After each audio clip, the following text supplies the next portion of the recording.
I do not fight as a man beating the air.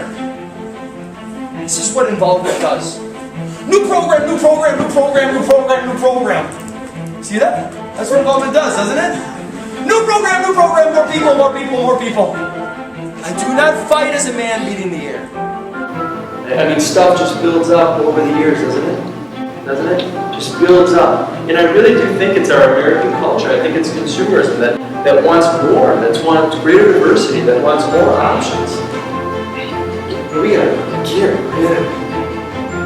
put your eggs in a few baskets and get after it. He's waiting for you. He's waiting for me to have this heart, to get creative, to have something burn in our guts, to scrap it, to redo it, to do something radical, to take the risk. The status quo is no longer good enough. We need to light a lamp. And look at everything new. Look at the floor new. Maybe it's not even on the floor. Maybe it's on the couch. I didn't think of that. Look at everywhere. With a lamp. Light a lamp. Light a lamp in your campus ministry. Change your perspective. Shine a new light. Ask hard questions.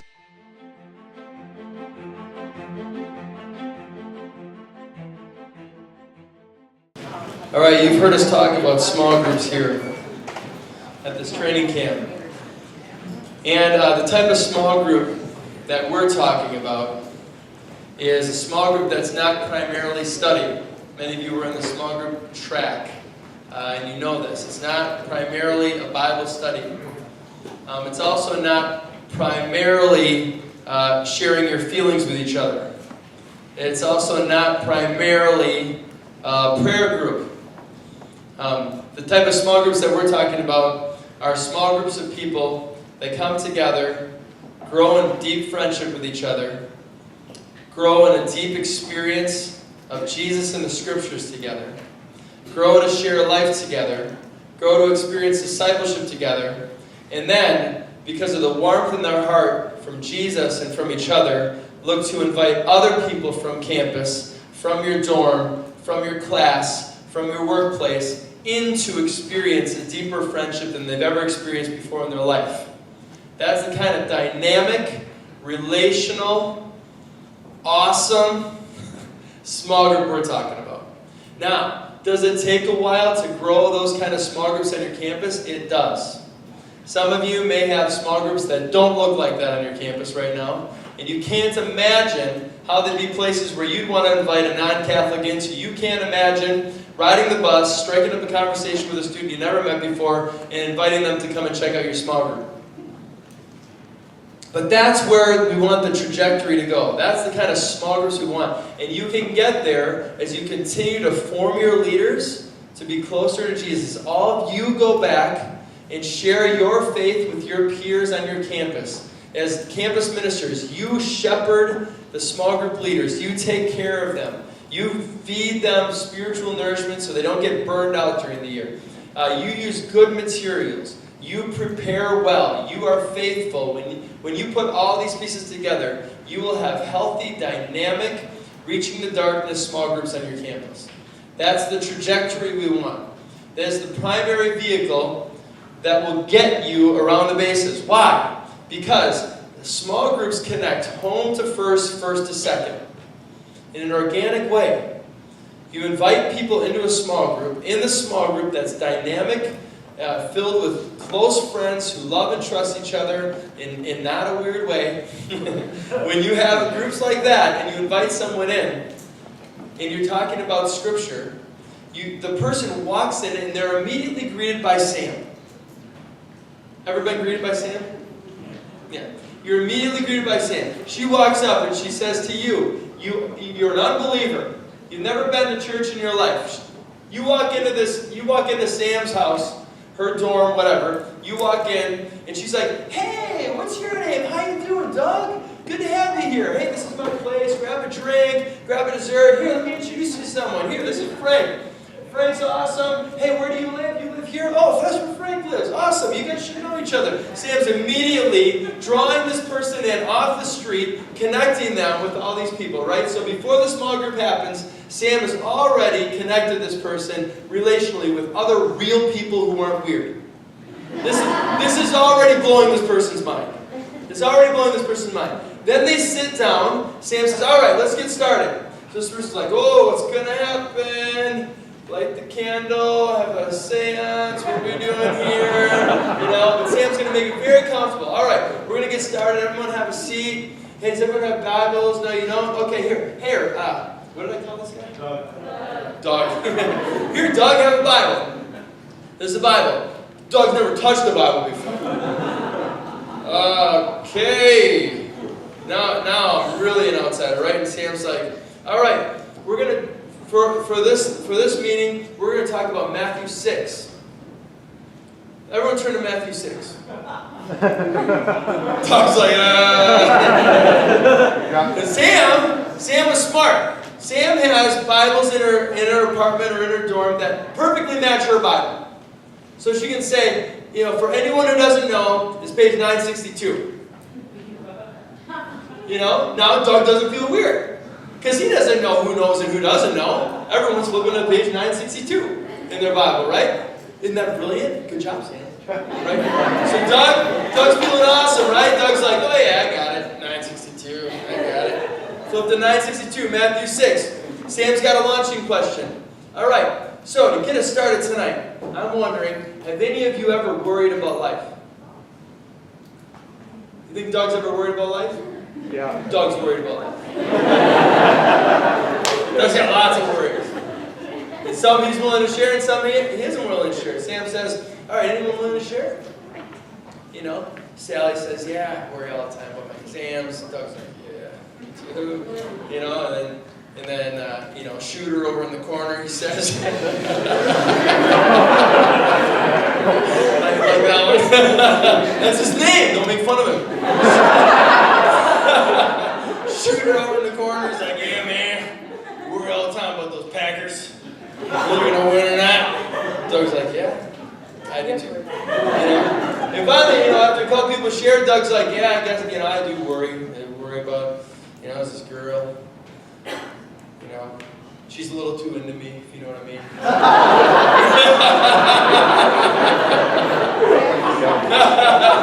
So Doug has now, for the first time in his life, been part of a discussion like this, right? Sam's already, when Doug answers that question, as egotistical as it is, Sam may roll her eyes. She may give him a hard time. Doug, shut up. She probably, knowing her, she would give him a hard time, give him some, but he likes it. He likes, right away she's coming back at him, or, she's answering in the great way. All right, so now Doug's already kind of feeling part of this group, because Sam's got everyone laughing and everything. Now, all right, let's take a look at Matthew 6. Would anyone be willing to read? All right, Shooter over in the corner is willing to read. So he dials it up and he starts, he reads Matthew 6. And then Sam's got a question. All right, what is Jesus' main message in this passage? And Doug just has a moment of like, I got this. I got it. I get where we're going here. And he says, don't worry. Sam's like, perfect. Awesome. Great answer. Any other thoughts? Yeah, your Father loves you. Doug's like, whoa, what does that mean? Yeah, I missed that. Father. Now he's kind of wondering, what's going on here? Father loves you. And then someone else who's a little more mature in faith, like, yeah, sometimes we worry about these things and we forget. God's like our Father. Deeply cares about us. No matter what we've done, He takes care of us. And they say, and this person says that, and this person is proclaiming a new truth to Doug. And Doug has already started to trust the people in this room. And it kind of hits home because these are cool people. We've been laughing. I'm already part of this discussion. I'm kind of part of this community. Hits him in a new way. The Father, God's the Father. Sam's like, yeah, isn't that awesome? And I was thinking about this last week when I was preparing and just realizing how easily I forget that. I started thinking God's my judge. God's just giving me rules to follow. Man, God's my Father. It's so beautiful. All right, now, when Jesus says this, how do you think the disciples feel?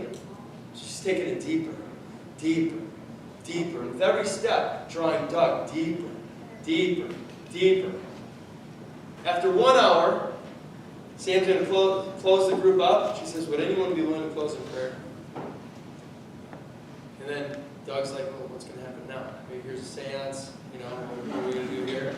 And, you know, Shooter again, it's like, yeah, close in prayer. In the name of Father, Son, and Holy Spirit. You know, close in prayer. But he prays a prayer that Doug's like, wow, that's a cool prayer. I never heard that before.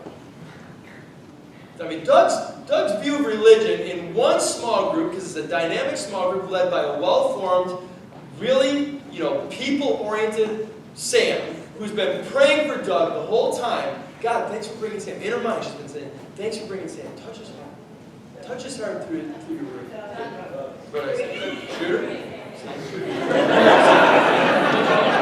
There's a trick on the names. Well, she's been, you get it? She's been praying for Doug the whole time.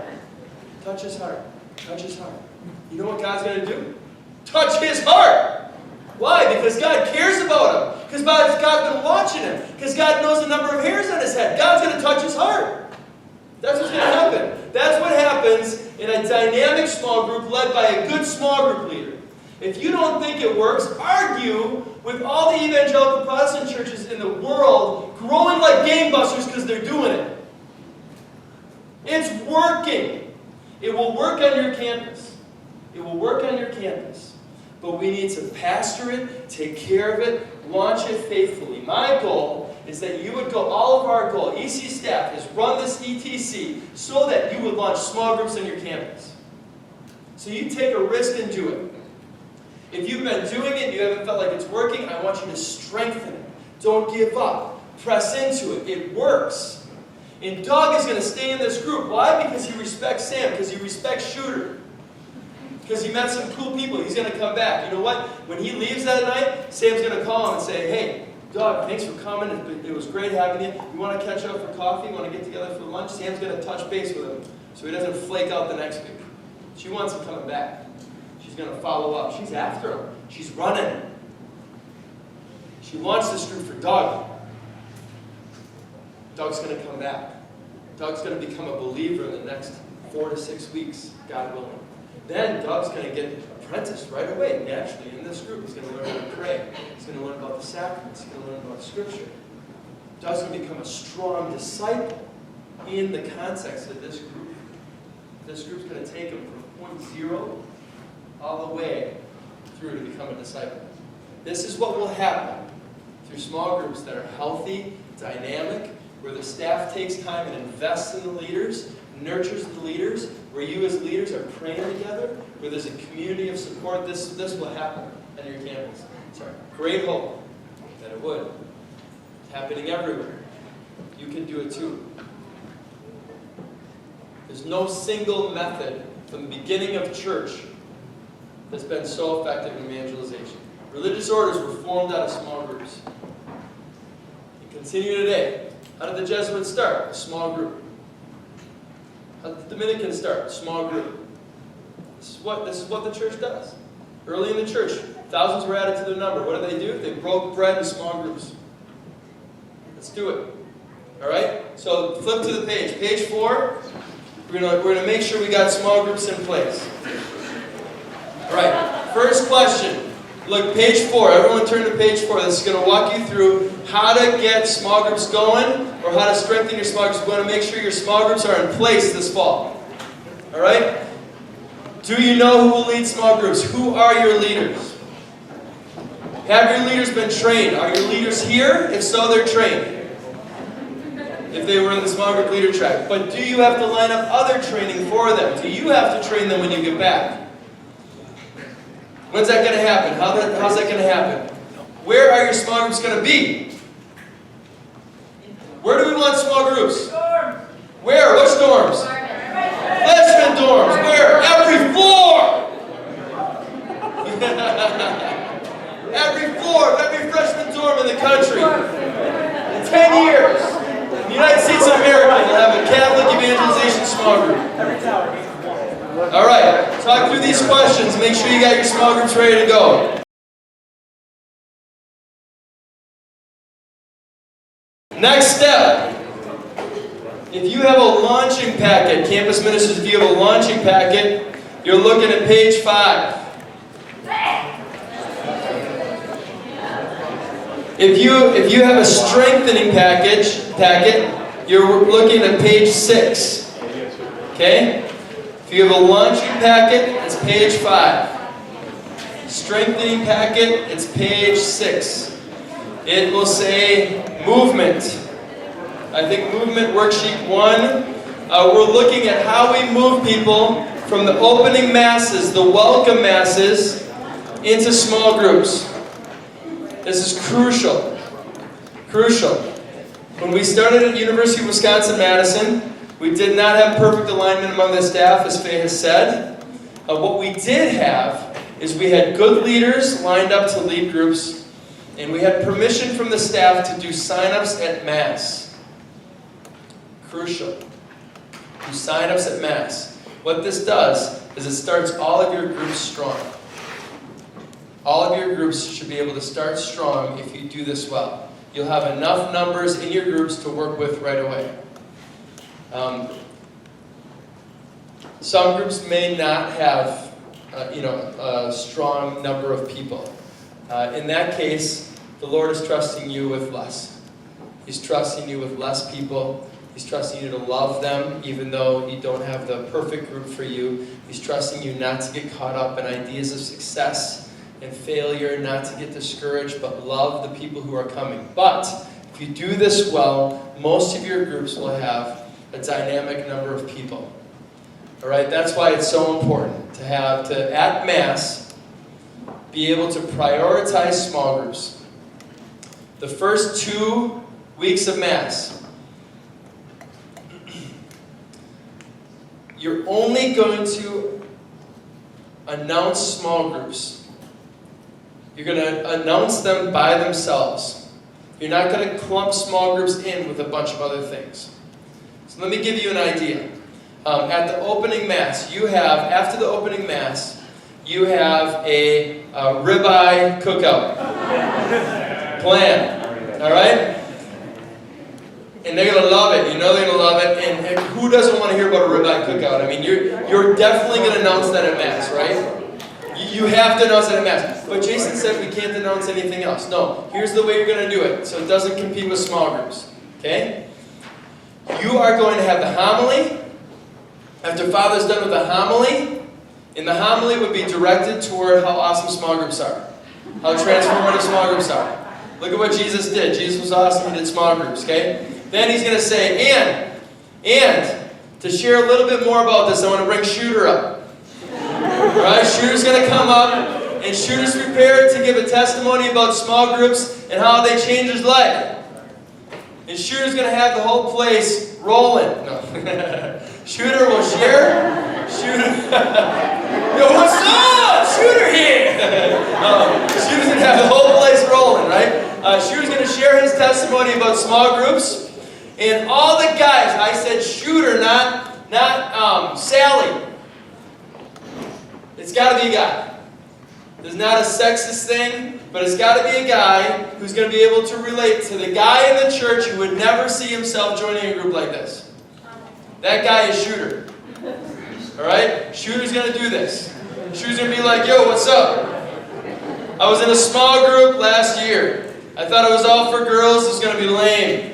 I thought we were just going to talk about our feelings and stuff. Let me tell you, I met the best friends of my life in this small group. I don't know what I would be without this small group.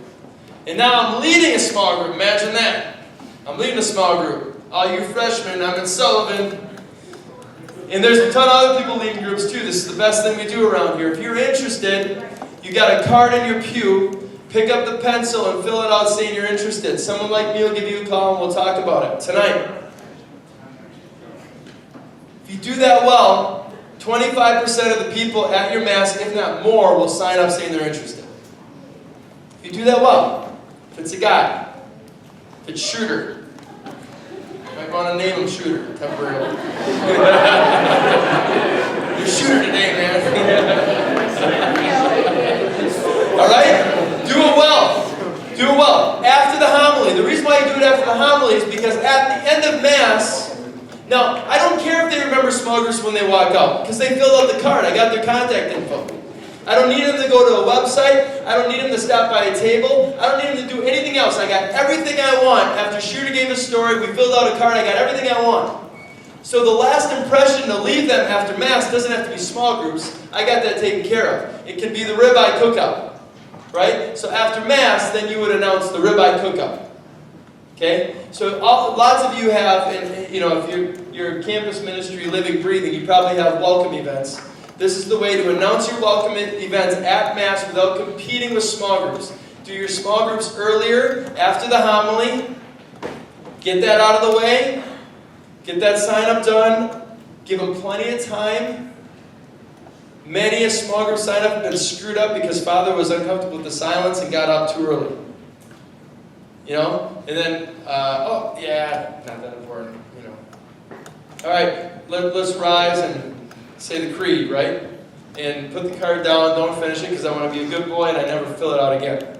So, Father has to be comfortable with silence. Give people plenty of time to fill it out. But once that's done, talk about ribeyes, at the end of Mass. Fine. But don't have a menu of things at the end of Mass, the small group is clumped into there, and say, if you're interested in a small group, stop by the table on your way out. Not going to work. A little college in Texas thought I was full of it, and they decided to do it their own way the first week. They got 2 signups. The next week they're like, maybe we should take a little more active approach. We'll get more people at the doors to greet people. They got 6 signups the next week. Maybe we should do what the EC said. They got 60 signups. You just, don't make it hard for people. Don't make them, work for it. Don't give the devil room to give them other things to worry about. It's football season. Guys are out of there. I'm not going to stop and talk to someone at a table and have an awkward conversation with someone I don't know about some religious thing I'm not interested in. No thanks, I go watch football. Right? I don't need this. But while I'm in the pew, I got nothing else to do, and Shooter seems like a cool guy. I'll fill it out. It works. So this is all about getting people from that Mass into small groups. How are you going to do it? Who's Shooter? Who are you renaming? Who is Shooter? Who's going to rehearse that testimony with him? It's got to be good. Who's going to design these cards? They got to be sharp. You don't have a menu on those cards. Resist all temptation. You are not looking for volunteers for lectors. You are not looking for Eucharistic ministers. You are not looking for retreat volunteers. You are not looking for people in the choir. There is no menu on that card. It is small groups. Yes, I am interested in small groups. Yes. We're going after the lost, people. We're focusing. If you do your small groups well, you have plenty of retreat volunteers, plenty of lectors, Eucharistic ministers, everything you need for your community. It will blow up. Do this well. Okay? So talk about this together. How are we going to do this well? How are we going to focus on this? Who's going to talk to Father and make sure he knows what to do? All right? All right, let's figure it out.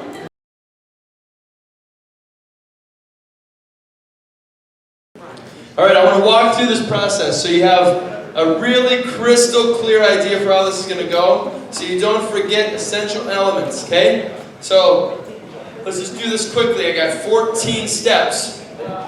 Ready? If I had time, I would have thought of some acronym. Mississippi, something.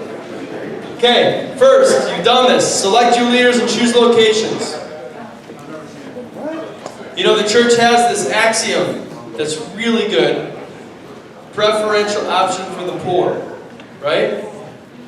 We as a church turn our eyes to the poor. We as a church find ways to get to the poor, serve the poor, love the poor, pray for the poor. I have an axiom that does not conflict at all. Preferential option for the freshmen. I want to go to freshmen. I want to get freshmen. I don't want freshmen getting their legs wrapped around with darkness. I'm going to get freshmen. Select leaders. Choose locations. Put your best leaders where? The freshmen. Put your best leaders with the freshmen. All right. Train those leaders. Train them well. We can help you. We'll share all the PowerPoints that we've used this week with you freely. If you want to lead your own training, we will give you everything that we've got. You call us, email us, we will send you it all. We want you to lead good training locally. That's the best thing. If you get on the phone with our staff and ask us how to train your leaders, it is our love language. We'll spend all day with you teaching you how to train your leaders. That is the best thing. For those of you who don't feel like you could ever do it well or would never even want to try, we did put up on our YouTube channel, which is Evangelical Catholic, one word. It's a YouTube channel. If you go to YouTube and search Evangelical Catholic, one word, we have a YouTube channel, and we have a small group leader training series on there, which has 3 different videos. One is me talking about why small groups. One is James being an idiot, talking about how to do small groups. And one is the rest of our staff being idiots, modeling difficult behaviors in small groups. You guys saw that one? That's a good one. They are idiots, aren't they? Especially Austin.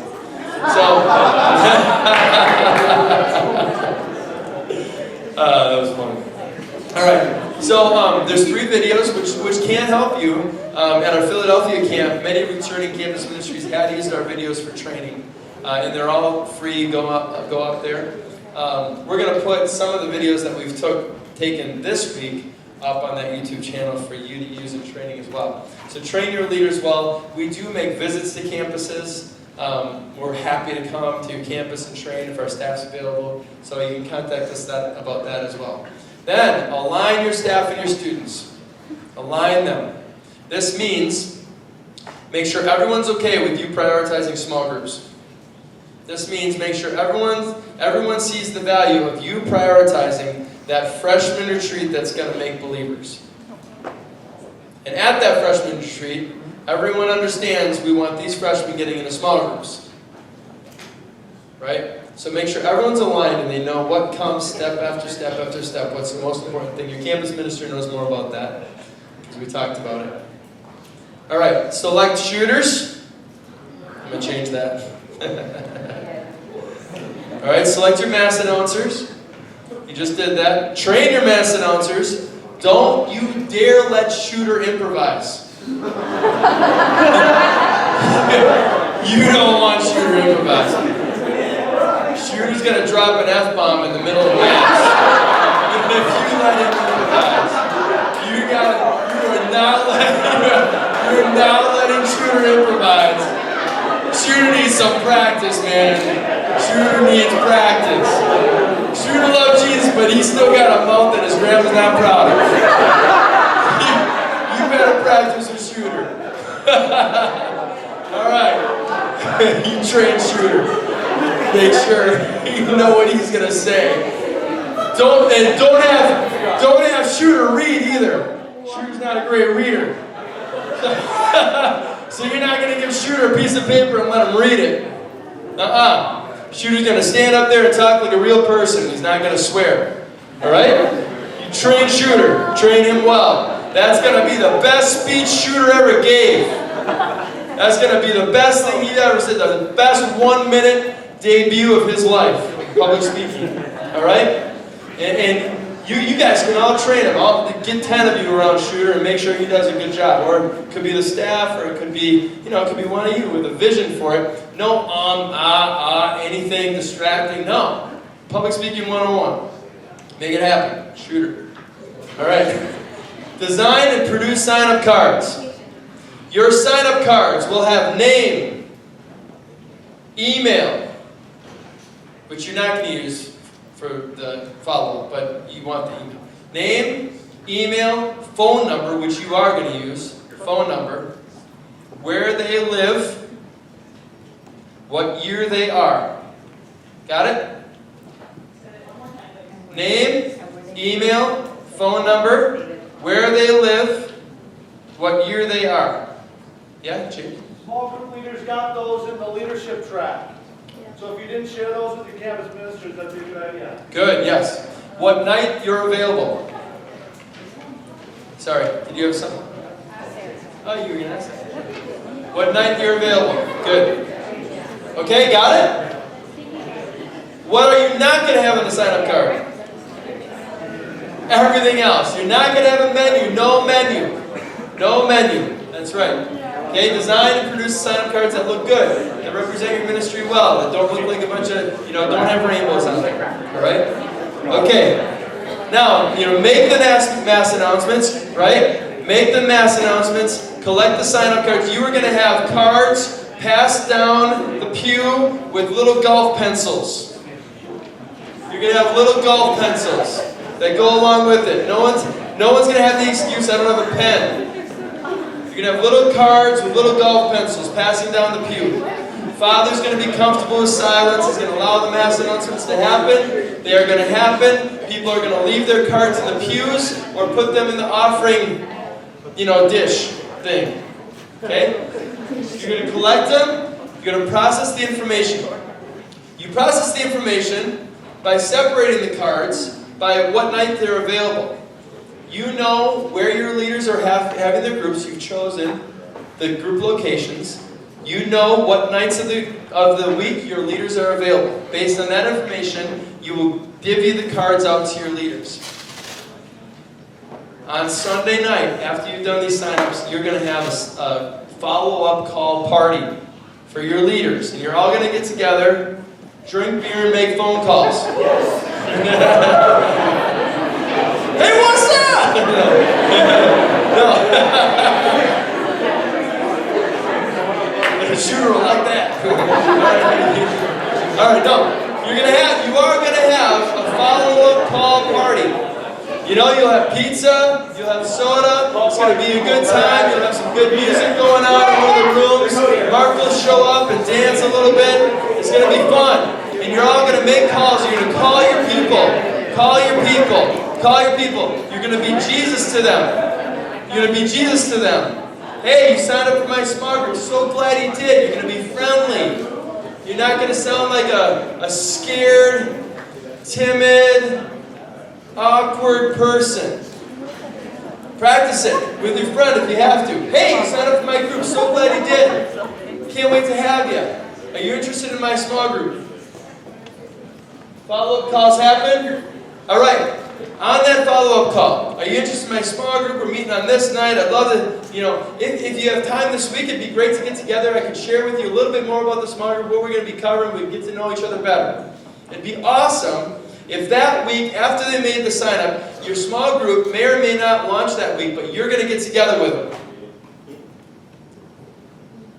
Small group leaders, that means you'll probably get together with 8 to 10 people that first week. Different times. Have coffee with them, get together. If you're co-leading, you can split it up. If you have 2 leaders, split it up, each get together. You want to touch base personally with the people who signed up. Otherwise, when you have your first small group, I signed up a week ago when Shooter made his announcement, seemed like a good idea, but now it seems pretty lame. I don't really want to do that. I haven't met anybody, it's kind of anonymous still, it's easy for me to back out. I can flake out really easily. But if I have met with you, had coffee with you, shared my story with you, then when the time comes and I get a text from you that day, hey Doug, great to have coffee with you, hope you make it tonight, I'm not going to back out. Even though I might really feel like it, I'm not going to, probably because I had an awesome conversation with you. It matters. So get together, you're going to follow up calls, invite them to get together that upcoming week. Small group leaders meet with people. All right? The day of, or the day before, email and text. Hey, we're having our small group tomorrow night, hope to see you. Day of, hey, we're having our small group tonight, hope to see you. Remind them. Okay? Oh, let me make a little note up here. Back here. Follow-up calls. Number 9. How many times should you call somebody before you give up? I love you, small group leader track people. Mark, way to go, man. Good job. Okay, we got sign-up cards. 3 times. 3 times. All right, you call once. You leave a message. You call twice. You leave a message and send a text. And then you're going to be tempted not to call again. You're going to be tempted to think this person thinks I'm a stalker. You're going to be tempted to think I don't want to be that guy. All these thoughts, man, they're really annoyed with me. They're cursing the day they sign up for this. They hate me. They hate me. I'm not going to call them again. I don't want to disgrace the name of Jesus by calling again. That is the devil. That's the devil. You call a third time. You call a third time. They're worth it. And all those thoughts you had are not true. They actually think you're a really cool person. You're just not the top of their priority list yet. You call them again. You know, after you call 3 times, unless the Holy Spirit leads you to call again, you can put it aside. And then you have permission to put it aside. But you make those 3 calls. And text. Alright? Got that? So a little note on that. Now we're up here. Alright. Have your small groups within the first 2 weeks. Alright, that means welcome mass, follow-up phone call, get together with them. Next week, small group. Okay? Now some campuses really got this down, and they can launch it in the first week. Nothing wrong with that. Launch it the first week. You can nail this, boom. I call them Sunday, I say, hey, we're meeting Tuesday. Let's do this. Boom. Some campuses need a couple of weeks to get the signups out. You got to do another round of signups because your small groups aren't filled yet. You wait 2 weeks. That's okay. You can wait 2 weeks because you're getting together within that first week.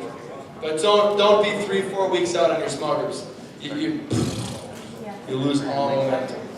Yeah, Cody? So you mean by starting a small group, you mean starting content of small groups, or should they be as soon as possible just to hang out? I want all the small groups to meet within 2 weeks. That's what I want.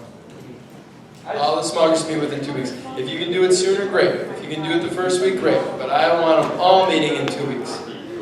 Alright. Clear? It's good? Alright, this is the process. Follow up after your small group. So you have a small group. Lots of people come. Small group leader. You will call everybody after the small group. Hey, great to have you. So glad you came. Try to remember something specific they said. Man, I really thought that was great when you dove in, you said this, when you closed in prayer. Thanks so much for volunteering to bring, ribeyes next week to small group. That's awesome. Dude. Can you bring a friend? So thank them for something specific. Great to have you. Again, especially if you have not been able to get together with them yet, you want to get together this week. All of this is for the sake of keeping people from flaking out. A lot of people lose their sign-ups in the first couple weeks of small groups. They lose them because their small group is too slow in getting off the ground. They lose them because they didn't touch base with them soon enough. They lose them because they didn't follow up after the first meeting. A lot of small groups lose the momentum after these first couple weeks. What will cure that is getting together with people, calling people, making the personal connections. That'll cure that. So get on that. Yeah, awesome. Yeah, you can play that by ear. He asked, instead of calling, can you just show up and knock on the door? And, some people might think that's weird. Some people might think that's cool. That could be cool. Especially if you're neighbors or something. And you bring some ribeyes, that would go over the ball. That'd be alright. Yeah, sure. You have something? Oh, we have a question here.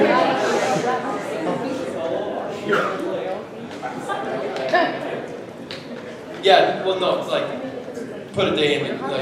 So you call Sunday, you call Monday night, call Tuesday. Yeah. Don't call twice in a day. I wouldn't call twice. Okay? Alright, good. Okay, lastly, campus ministers or students who are coordinating small groups. Do this. They're called 2-minute check-ins. We have a list of questions you can use for these. What this is 3 to 4 questions that you put in an email and send to all your small group leaders. And this gives you a barometer of what's happening out there with your small group leaders. How many people showed up to your small group? How many guys or girls came to your small group? On a scale of 1 to 10, how was your discussion? 1, it's like being a POW in Vietnam. 10, is like going to the Green Bay Packers Super Bowl in person and them winning it, crushing the Dallas Cowboys by 60 points. And you can have a scale like that, and then your small groups answer, your small group leaders answer all those questions, and it gives you an idea for what's happening out there, right? And then, anybody who says it was just a little better than being a POW, then you know, man, they need a phone call. This person's crushed right now. I'm going to call them. Boom, you're on the phone. And people said it was like number 10 off the charts. You want to call the people who had a miserable experience first. You don't have to call everybody, but you get on the phone with people who might be really discouraged, right? So 2-minute check-ins every week. You want your small groups filling these out. It takes 2 minutes. That's why it's called 2-minute check-in. 2 minutes. Easy to answer questions. Boom, boom, boom, boom, boom. Your small group leaders aren't impressed by it. They see it coming across the email. They just take 2 minutes and they answer it. They send it back to you. 100% response rate. You read through them in 2 minutes. But then you make like 3 or 4 strategic phone calls. You might call people whose small group is going awesome, just to encourage them. Because clearly they're prepping, they're praying, it's going well. Hey man, keep it up. You're doing a great job. Seems like you really pushed through that challenge. There'll be like a place for extra comments in the bottom of it. Does a 2-minute check-in make sense? Yes. Okay. We have like 2 pages of potential questions that you can use in your 2-minute question check-in that we use. So you don't have to think of them from scratch. Again, we can email them.